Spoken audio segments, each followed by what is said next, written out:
Hi everybody, it's kind of 9 a.m. and it's time for another edition of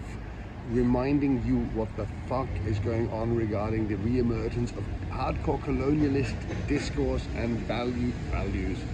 and ideologies in the context of the debate about Iran and Israel, and the way Israel basically just keeps attacking left and right willy-nilly, and all these folks in the West are justifying it by saying, well, Israel's a democracy, and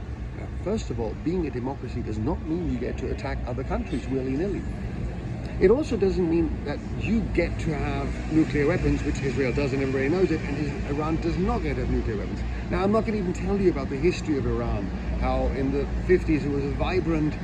democracy which elected a left-wing leader named Mohammad Mossadegh, and who was then murdered, basically with Western assistance, because he was too popular and tried to nationalize the oil reserves. Basically, Iran is not a democracy because of things that those countries did that are now supporting Israel's assault on Iran. Now, I am not a fan of the Iranian clerical fascist mullahs, but let's just clarify that the idea that because we have a better political system, or because we treat our citizens better, which by the way is not true for all citizens, as I've recently been hearing fun stories about how Arab Israelis and Palestinians are not actually being let into shelters in Israel, but that's by the by. I don't want to have the whole apartheid discussion again. But the idea that because we are better and more advanced, that means we deserve more weapons and get to attack everybody else if we so desire, is the rankest fucking colonialism and imperialism,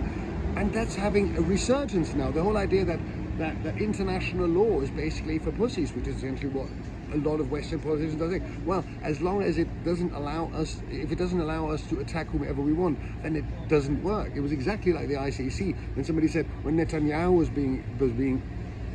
well, the idea was that drag Netanyahu in front of the ICC, Western politicians were like, yeah, but that wasn't meant for folks like us. Essentially, in the context of this debate, you have the crassest resurgence of traditional colonialist and imperialist perspectives on how we are better than the rest of the world, and deserve everything, and that shit is fucked up and has to end.